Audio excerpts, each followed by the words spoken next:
എല്ലാവർക്കും നമസ്കാരം. ഇനി നമ്മുടെ മുൻപിൽ 4 ദിവസമാണ് LGS പ്രിലിംസിൻ്റെ ഫസ്റ്റ് സ്റ്റേജ് സെക്കൻഡ് സ്റ്റേജ് എക്സാമിന് വേണ്ടിയിട്ടുള്ളത് അല്ലേ.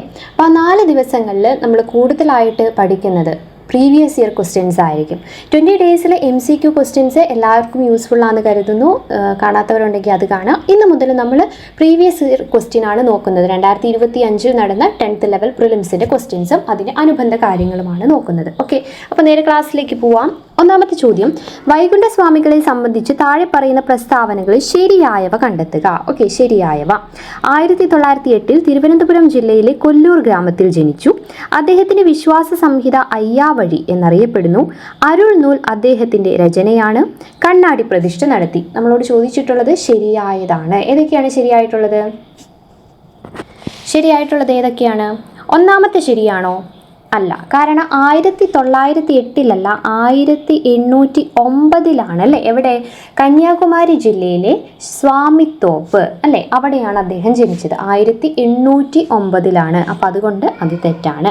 രണ്ടാമത്തെ ഓപ്ഷൻ, അദ്ദേഹത്തിൻ്റെ വിശ്വാസ സംഹിത അയ്യാവഴി എന്നറിയപ്പെടുന്നു.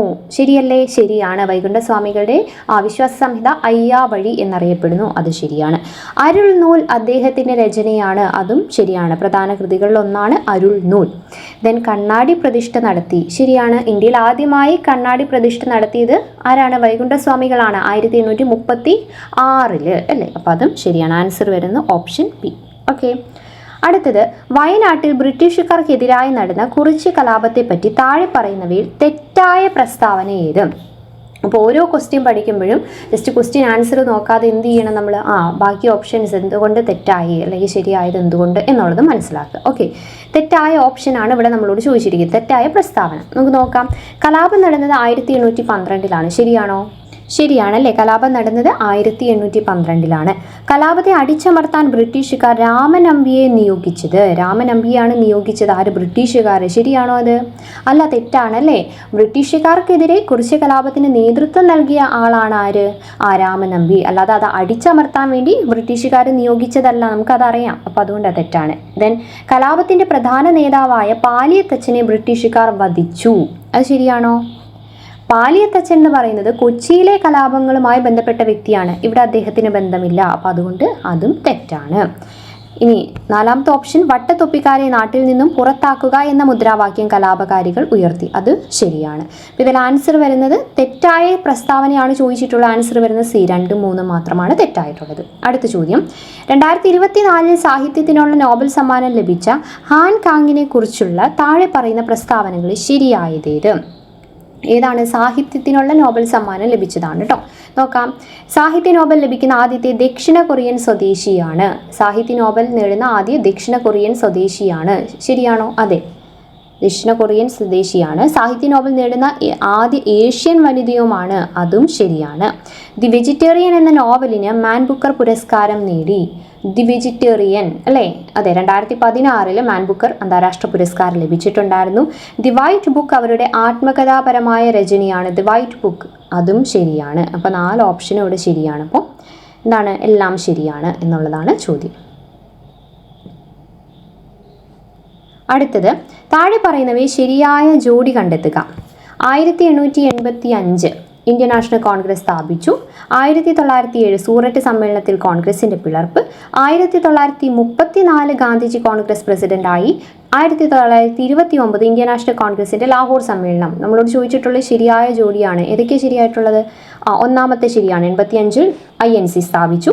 1907 സൂററ്റ് പിളർപ്പ് സംഭവിച്ചു. 1929 ലാഹോർ സമ്മേളനം. എന്നാൽ 34 ഗാന്ധിജി കോൺഗ്രസ് പ്രസിഡന്റ് ആയത്? അല്ല. അതെന്നാണ്? അത് 1924 ബെൽഗാം സമ്മേളനം അല്ലേ. അപ്പോൾ അതുകൊണ്ട് അത് തെറ്റാണ്. അപ്പോൾ ശരിയായ ജോഡി എന്ന് പറയുമ്പോൾ 1, 2, 4 മാത്രമാണ് വരുന്നത്.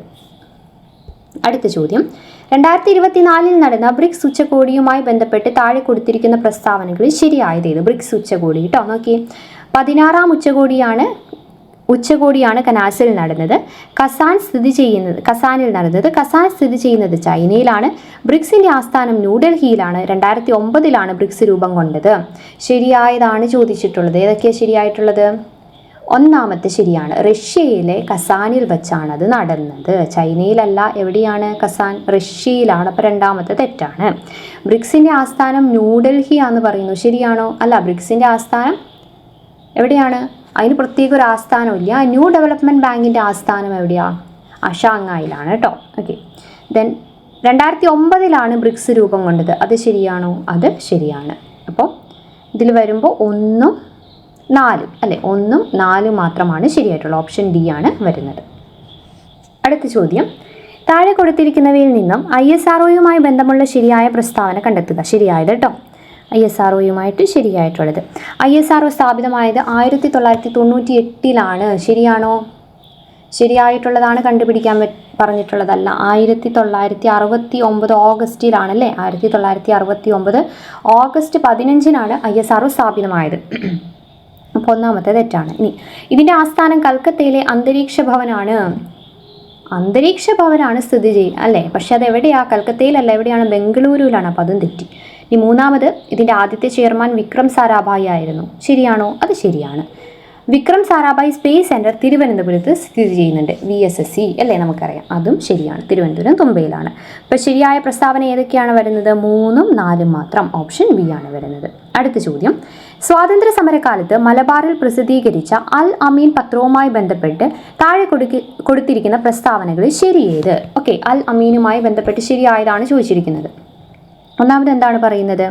മുഹമ്മദ് അബ്ദുറഹ്മാൻ സാഹിബിൻ്റെ നേതൃത്വത്തിലാണ് ഇത് ആരംഭിച്ചത്. ശരിയാണോ? അതെ, ശരിയാണ്. ഇനി രണ്ടാമത് എന്താ പറയുന്നത്? 1924 ഒക്ടോബർ 12 ആരംഭിച്ചത് എന്ന് പറയുന്നു. അൽ അമീൻ പത്രം ആരംഭിച്ചത്. ശരിയാണോ? അത് ശരിയാണ്. അടുത്തത്, 1939 ബ്രിട്ടീഷ് സർക്കാർ പത്രം നിരോധിച്ചു. 39 നിരോധിച്ചു എന്ന് പറയുന്നു. അത് ശരിയാണോ? അൽ അമീൻ പത്രം 2 തവണ നിരോധിക്കൽ കണ്ടുകെട്ടുകയോ ചെയ്തിട്ടുണ്ടല്ലേ. 1930 ഉണ്ടായിരുന്നു, പിന്നെ 39. അപ്പോൾ അതുകൊണ്ട് അത് ശരിയാണ്. പത്രത്തിൻ്റെ ഓഫീസ് സ്ഥിതി ചെയ്യുന്നത് താനൂരിലായിരുന്നു എന്ന് പറയുന്നു. എവിടെയാണ്? അല്ല, കോഴിക്കോട് അല്ലേ. അപ്പം അത് തെറ്റാണ്. അപ്പോൾ ആൻസർ വരുന്നത് 1 2 3 മാത്രം ശരി. താഴെ കൊടുത്തിരിക്കുന്നവയിൽ തെറ്റായ ജോഡി കണ്ടെത്തുക. ഓക്കെ, തെറ്റായതാണ് ചോദിച്ചിരിക്കുന്നത്. നോക്കാം. എഴുത്തച്ഛൻ പുരസ്കാരം NS മാധവൻ, വയലാർ അവാർഡ് അശോകൻ ചെരുവിൽ, കേരള ജ്യോതി പുരസ്കാരം MK സാനു, ഓടക്കുഴൽ അവാർഡ് D വിനയചന്ദ്രൻ. ഏതൊക്കെയാണ് ശരിയായിട്ടുള്ളത്? തെറ്റായിട്ടുള്ളത്. ഓക്കെ, തെറ്റായിട്ടുള്ളത് ഏതാണ്? ഓടക്കുഴൽ അവാർഡ് അല്ലേ. ഓടക്കുഴൽ അവാർഡ് ലഭിച്ചത് ആർക്കല്ല? 2023 ഓടക്കുഴൽ അവാർഡ് ലഭിച്ചത് PN ഗോപികൃഷ്ണനാണ്. അതാണ് അവിടെ തെറ്റിപ്പോയത് കേട്ടോ. അപ്പോൾ ആൻസർ വരുമ്പോൾ തെറ്റായതല്ലേ. അപ്പോൾ ഏതാ വരും? 4 മാത്രം. D ആണ് വരുന്നത്. അടുത്തത്, താഴെ കൊടുത്തിരിക്കുന്ന സംഭവങ്ങളുടെ ശരിയായ കാലഗണനാക്രമം ഏത്? അതിർത്തി ഗാന്ധിയുടെ മരണം, മലബാർ കലാപം, ക്ഷേത്രപ്രവേശന വിളംബരം, ജവഹർലാൽ നെഹ്റുവിൻ്റെ മരണം. അപ്പോൾ ആദ്യം നമുക്ക് വർഷം നോക്കാം. ഏതാണ് ആദ്യം ഏത് വരും? അതിർത്തി ഗാന്ധി ആരാണ്? ഖാൻ അബ്ദുൽ ഖാഫർ ഖാൻ. അദ്ദേഹത്തിൻ്റെ മരണം എന്നാണ്? 1988. ക്ഷേത്രപ്രവേശന വിളംബരം 1936. മലബാർ കലാപം 1921. ദെൻ ജവഹർലാൽ നെഹ്റുവിൻ്റെ മരണം 1964 അല്ലേ. അപ്പം എങ്ങനെ വരും? ആദ്യം ഏത് വരും? ആദ്യം 21 വരും. 21 എന്ന് പറയുമ്പോൾ മലബാർ കലാപം 2 വരുന്നത് എയും ബിയും. അപ്പോൾ ബാക്കി 2 നമുക്ക് കളയാം. പിന്നെ അത് കഴിഞ്ഞ് വരുന്നത് 36 ക്ഷേത്രപ്രവേശന വിളംബരം. ക്ഷേത്രപ്രവേശന വിളംബരം എന്ന് പറയുമ്പോൾ 3. അപ്പം ഓപ്ഷൻ എ ആണ് ആൻസർ വരുന്നത്. അടുത്ത ചോദ്യം, കൊച്ചി മെട്രോയുമായി ബന്ധപ്പെട്ട് താഴെ കൊടുത്തിരിക്കുന്ന പ്രസ്താവനകളിൽ ശരിയായത് ഏത്? ഓക്കെ, കൊച്ചി മെട്രോ ഉദ്ഘാടനം ചെയ്യപ്പെട്ടത് 2017 ജൂൺ 17 ശരിയായതാണ് ചോദിച്ചിട്ടുള്ളത്. ശരിയാണല്ലേ. ഇനി KMRL ആണ് ഇതിൻ്റെ പ്രവർത്തന ചുമതല വഹിക്കുന്നത്. പ്രവർത്തന ചുമതല വഹിച്ചത് ആരാണ്? അതും ശരിയാണ്. KMRL ആണ്. കൊച്ചി മെട്രോയുടെ അനുബന്ധ ജലപാത പദ്ധതിയാണ് കൊച്ചി വാട്ടർ മെട്രോ. ശരിയാണ്. ഇന്ത്യയിലെ 18ാമത്തെ മെട്രോ റെയിൽവേ ആണിത്. 18ാമത്തേതാണോ? അല്ല, 8ാമത്തെ അല്ല, 8ാമത്തെയാണ്. 18ാമത്തെ അല്ല, 8ാമത്തെ കേട്ടോ. അപ്പോൾ അതാണ് അവിടെ തെറ്റിപ്പോയത്. ആൻസർ വരുന്നത് ഓപ്ഷൻ സി. അടുത്ത ചോദ്യം, അടുത്തത് കിബുൾ ലംജാവോ ദേശീയോദ്യാനം സ്ഥിതി ചെയ്യുന്ന സംസ്ഥാനം ഏതാണ്? മണിപ്പൂരാണ് കേട്ടോ. മണിപ്പൂർ ഒഴുകി നടക്കുന്ന ദേശീയോദ്യാനം അല്ലേ കിബുൾ ലംജാവോ. മണിപ്പൂരിലെ ലോക്താക് തടാകത്തിലാണത് സ്ഥിതി ചെയ്യുന്നത്.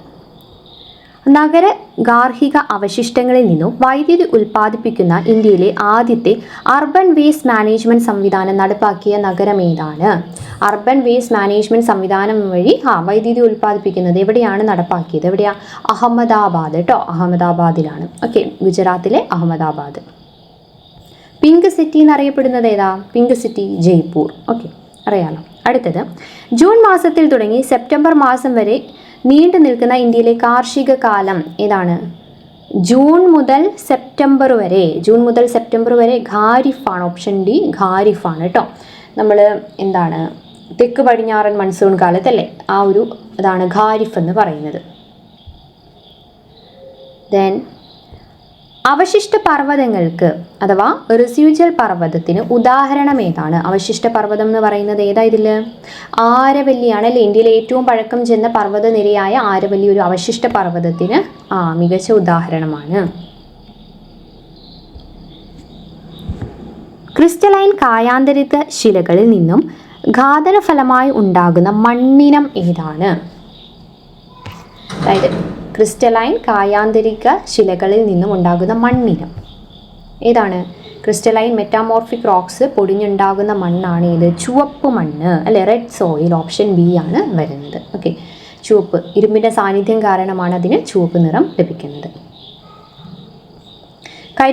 കരിമണ്ണ് ബസാൾട്ട് ശിലയിൽ നിന്നുണ്ടാകുന്ന അല്ലേ. എക്കൽ മണ്ണോ നദീജന്യമായിട്ടുണ്ടാകുന്നതാണല്ലേ. അടുത്തത്, ഇലക്ട്രിക്കൽ കേബിൾ, ഇലക്ട്രോണിക്സ്, രാസവ്യവസായങ്ങളിൽ ഉപയോഗിക്കുന്ന കോപ്പർ നിക്ഷേപം കൂടുതലായി കണ്ടുവരുന്ന സംസ്ഥാനം ഏതാണ്?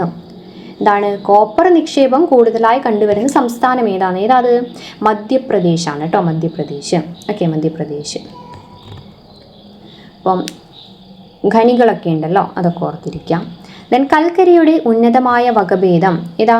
ഏറ്റവും ഉയർന്ന ഗുണനിലവാരവും കാർബണിൻ്റെ അളവും അടങ്ങിയ ആ ഒരു കൽക്കരിയാണ് നമ്മൾ പറയുന്നത്. അപ്പോൾ കൽക്കരിയുടെ ഉന്നതമായ വകഭേദത്തെ എന്ത് പറയുന്നു? ആന്ത്രാസൈറ്റ് എന്ന് പറയുന്നു. ആന്ത്രാസൈറ്റ്, അതിൽ കുറഞ്ഞ ബിറ്റുമിനസ്, പിന്നെയുള്ളത് ലിഗ്നൈറ്റ്, ഓക്കെ, പീറ്റ്. ഏറ്റവും കുറഞ്ഞത് ഏതാണെന്ന് വെച്ച് കഴിഞ്ഞാൽ പീറ്റാണ് കേട്ടോ, പീറ്റ്. മേൽക്കൂര മഴവെള്ള ശേഖരണം നിയമം മൂലം നിർബന്ധമാക്കിയ ആദ്യ സംസ്ഥാനം ഏതാണ്? മേൽക്കൂര മഴവെള്ള ശേഖരണം നിയമം മൂലം നിർബന്ധമാക്കിയ ആദ്യ സംസ്ഥാനമാണ് തമിഴ്നാട്. റെയിൻ വാട്ടർ ഹാർവെസ്റ്റിംഗ് നിർബന്ധമാക്കിയത് കേട്ടോ, തമിഴ്നാടാണ്. മെക്സിക്കോയിലെ വെട്ടിച്ചൂട്ട് കൃഷി അറിയപ്പെടുന്നത് പേരെന്താണ്? ഏത് പേരില? മിൽപ്പ അല്ലെ. മെക്സിക്കോയിലും മധ്യ അമേരിക്കയിലൊക്കെ നടത്തുന്ന ആ ഒരു വെട്ടിച്ചൂട്ട് കൃഷി സമ്പ്രദായം അറിയപ്പെടുന്നത് മിൽക്ക എന്നാണ്. ബ്രസീലാണ് റോക്ക. ഓക്കെ, ഇതൊക്കെ നമ്മുടെ SCERT ടെക്സ്റ്റിൽ അങ്ങനെ തന്നെ ഉണ്ട്. അടുത്തത്, ചിപ്കോ പ്രസ്ഥാനം എന്തുമായി ചേർത്ത് വായിക്കാം? ചിപ്കോ പ്രസ്ഥാനം എന്തുമായി റിലേറ്റ് ചെയ്തതാണ്? ഹിമാലയ പർവ്വത പ്രദേശങ്ങളിലെ സ്തൂപിക വനസമ്പത്ത് നശീകരണം തടയുന്നത് അല്ലേ. ഉത്തരാഖണ്ഡിൽ അന്നത്തെ ഉത്തർപ്രദേശിൽ ഹിമാലയൻ വനമേഖലകളിൽ മരം മുറിക്കുന്നതിനെതിരെ സുന്ദർലാൽ ബഹുഗുണ എന്നിവരുടെയൊക്കെ നേതൃത്വത്തിൽ നടന്ന വനസംരക്ഷണ പ്രസ്ഥാനമാണ് ഇത് ചിപ്കോ പ്രസ്ഥാനം എന്ന് പറയുന്നത്. 1957 കേരള സർവകലാശാലയായി മാറിയ തിരുവിതാംകൂർ സർവകലാശാല രൂപം കൊണ്ടതെന്നാണ്? 1937 കേട്ടോ. 37 രൂപം കൊണ്ടു. എന്നിട്ട് 57 അതെന്തായി മാറി? കേരള സർവകലാശാലയായിട്ട് പുനർനാമകരണം ചെയ്യപ്പെട്ടു. താഴെ പറയുന്നവയിൽ ഏത് സമരവുമായി ബന്ധപ്പെട്ടാണ് പ്രവർത്തിക്കുക അല്ലെങ്കിൽ മരിക്കുക എന്ന മുദ്രാവാക്യം ഗാന്ധിജി ഉയർത്തിയത്? ഏതാ? ക്വിറ്റ് ഇന്ത്യ സമരം അല്ലേ. Do or die. ഏതാണ്? Quit India do or die. 1942 ഓഗസ്റ്റിൽ കേട്ടോ, അത് ഓർത്തിരിക്കുക. ചമ്പാരൻ സത്യാഗ്രഹം 1917 കേട്ടോ, ഓർത്തിരിക്കുക കേട്ടോ, അത് മാറിപ്പോകരുത്. താഴെ പറയുന്ന കൃതികളിൽ ശ്രീനാരായണ ഗുരുവിൻ്റേതല്ലാത്ത കൃതി ഏതാണ്? ഏതാ വരിക? വേദാധികാര നിരൂപണം. അത് ആരുടേതാണ്? അത് ചട്ടമ്പി സ്വാമിയുടേതാണ് കേട്ടോ. ദൈവദശകവും നവമഞ്ജരിയും ദർശനമാലയും ആരുടേതാണ്? ശ്രീനാരായണ ഗുരു രചിച്ച കൃതികളാണ്. ദേശീയ വിദ്യാഭ്യാസ ദിനമായ നവംബർ 11 താഴെ പറയുന്നവരിൽ ആരുമായി ബന്ധപ്പെട്ടിരിക്കുന്നു? നവംബർ 11 ആരാണ്? മൗലാന അബുൽ കലാം ആസാദ്. എന്തുകൊണ്ടാണ് മൗലാന അബുൽ കലാം ആസാദിൻ്റെ ജന്മദിനമാണ് നവംബർ 11 അല്ലെ ദേശീയ വിദ്യാഭ്യാസ ദിനമായിട്ട് നമ്മൾ ആചരിക്കുന്നത്. ചുവടെ നൽകിയിരിക്കുന്ന സാഹിത്യകാരന്മാരിൽ ജ്ഞാനപീഠ പുരസ്കാരം ലഭിക്കാത്ത മലയാള സാഹിത്യകാരൻ ആരാണ്? ഓക്കെ, ജ്ഞാനപീഠം ലഭിക്കാത്തത് ആരാ? ഒളപ്പമണ്ണ അല്ലെ. ഒളപ്പമണ്ണ സുബ്രഹ്മണ്യ നമ്പൂതിരിക്കാണ് ലഭിക്കാത്തത്. ബാക്കി ഓപ്ഷൻസ് നോക്കി. അക്കിത്തം 2019 ലഭിച്ചു, അക്കിത്തം അച്യുതൻ നമ്പൂതിരിക്ക്. MT വാസുദേവൻ നായർക്ക് 1995 ONV കുറുപ്പിന് 2007 ജ്ഞാനപീഠ പുരസ്കാരം ലഭിച്ചിട്ടുണ്ട്. ഞാൻ വേഗം പറഞ്ഞു പോകുന്നത് ഇനി നമുക്ക് ആകെ ഇച്ചിരി ദിവസമേ ഉള്ളൂ, പഠിക്കുക, വേറെ ഒന്നും നോക്കണ്ട, നമുക്ക് പറ്റുന്ന അത്ര കാര്യങ്ങൾ പ്രീവിയസ് ഇയർ ക്വസ്റ്റ്യൻസ് ചെയ്യാൻ വേണ്ടിയിട്ടാണ് കേട്ടോ. അപ്പോൾ നമ്മുടെ ചാനൽ ഇതുവരെ സബ്സ്ക്രൈബ് ചെയ്യാതെ കാണുന്നവരുണ്ടെങ്കിൽ ഇപ്പോൾ തന്നെ സബ്സ്ക്രൈബ് ചെയ്യാം. അടുത്ത ചോദ്യം, താഴെ പറയുന്നവയിൽ ഇന്ത്യൻ വിദ്യാഭ്യാസ രംഗവുമായി ബന്ധപ്പെട്ട കമ്മീഷനുകൾ ഏതാണ്? ഇന്ത്യൻ വിദ്യാഭ്യാസ രംഗവുമായി ബന്ധപ്പെട്ട കമ്മീഷൻ ഒരു നോക്കി. രാധാകൃഷ്ണൻ കമ്മീഷൻ ശരിയല്ലേ? അതെ, ശരിയാണ്. രംഗനാഥ മിശ്ര കമ്മീഷൻ അത് വിദ്യാഭ്യാസത്തിൻ്റെ അല്ല, മതഭാഷാ ന്യൂനപക്ഷങ്ങളെക്കുറിച്ചുള്ളതായിരുന്നു. കോത്താരി കമ്മീഷൻ ശരിയാണ്. മുഖർജി കമ്മീഷനോ? അത് സുഭാഷ് ചന്ദ്രബോസിൻ്റെ തിരോധാനത്തെക്കുറിച്ചുള്ളതാണ് അല്ലേ? അപ്പോൾ അതും വിദ്യാഭ്യാസത്തിൽ വരുന്നില്ല. അപ്പോൾ ആൻസർ വരുന്നത് ഏതാണ്? 1ഉം 3ഉം. ഓപ്ഷൻ എ വരും. തേഭാഗ കർഷക തൊഴിലാളി സമരം നടന്നത് എവിടെയാണ്? തേഭാഗ നമ്മൾ പഠിച്ചതാണല്ലേ, SCRT ബംഗാളിലാണ്. SCRT ക്ലാസ്സുകൾ നമ്മൾ ഇന്ത്യൻ ഹിസ്റ്ററിയായി റിലേറ്റ് ചെയ്ത് ടോപ്പിക് വൈസ് SCRT ക്ലാസ്സുകൾ 5 to 10 കംപ്ലീറ്റ് ചെയ്തിട്ടുണ്ട്. ദെൻ നമ്മൾ ജോഗ്രഫിയാണ് തുടർന്നുകൊണ്ടിരുന്നത്. അപ്പോൾ കുറച്ച് ഈ എക്സാം ബേസ് ആയതുകൊണ്ട് നമ്മളൊരു 30 ഡേയ്സിൽ എക്സാമിനുള്ള കാര്യങ്ങളൊക്കെ പെട്ടെന്ന് തീർക്കാൻ വേണ്ടിയിട്ടാണ് ചെയ്യുന്നത് കേട്ടോ. അത് കഴിഞ്ഞ് നമ്മൾ ഈ ജൂലൈ 18 കഴിയുമ്പോൾ ആ ക്വസ്റ്റ്യൻ പേപ്പറൊക്കെ ഒന്ന് അനലൈസ് ചെയ്തിട്ട് പിന്നെ SCRTയിലേക്കും ബാക്കി കാര്യങ്ങളിലേക്കും പോകും. ഇന്ത്യൻ നവോത്ഥാനത്തിൻ്റെ പിതാവ് എന്നറിയപ്പെടുന്നത് രാജാറാം മോഹൻ റോയ്. ഇതൊന്നും പറയണ്ട അല്ലേ? അതെ, രാജാറാം മോഹൻ റോയ് ആണ്. ദെൻ ഇന്ത്യയിൽ താഴെ പറയുന്നവയിൽ എവിടെയാണ് ഡെൻമാർക്കുകാർ ആധിപത്യം സ്ഥാപിച്ചത്? ഡെൻമാർക്കുകാർ എവിടെയാണ്? ട്രാൻകിബാർ അല്ലേ? ട്രാൻകിബാർ ആണ് കേട്ടോ, തമിഴ്നാട്ടിൽ. ഓക്കെ,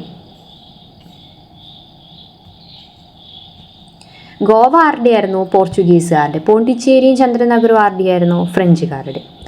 താഴെ നൽകിയിട്ടുള്ള സംഭവങ്ങൾ തെറ്റായത് ഏത്? ഏതതിൽ തെറ്റായത്? വർഷം നോക്കി.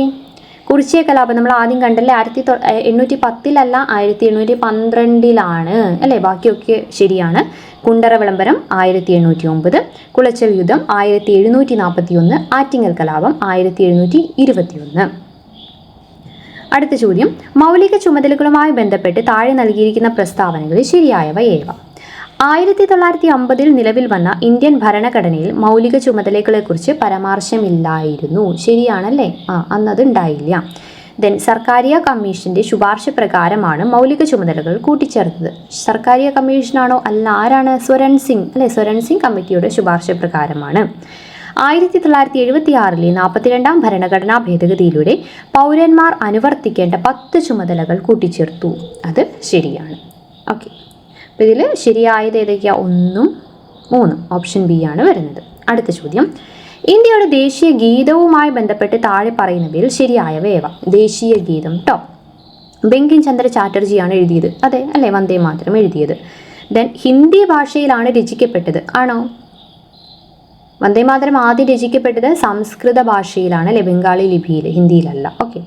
ദെൻ ദേശീയ ഗാനത്തിനൊപ്പം തുല്യ പദവിയാണ് ദേശീയ ഗീതത്തിനുള്ളത്. ശരിയാണോ? തുല്യ പദവിയുണ്ട്. അപ്പോൾ ഏതാണ് ആൻസർ വരുന്നത്? ഓപ്ഷൻ ഡി, 1ഉം 3ഉം ശരിയാണ്. അടുത്ത ചോദ്യം, ദേശീയ മനുഷ്യാവകാശ കമ്മീഷനെ കുറിച്ച് ശരിയായവ ഏവ?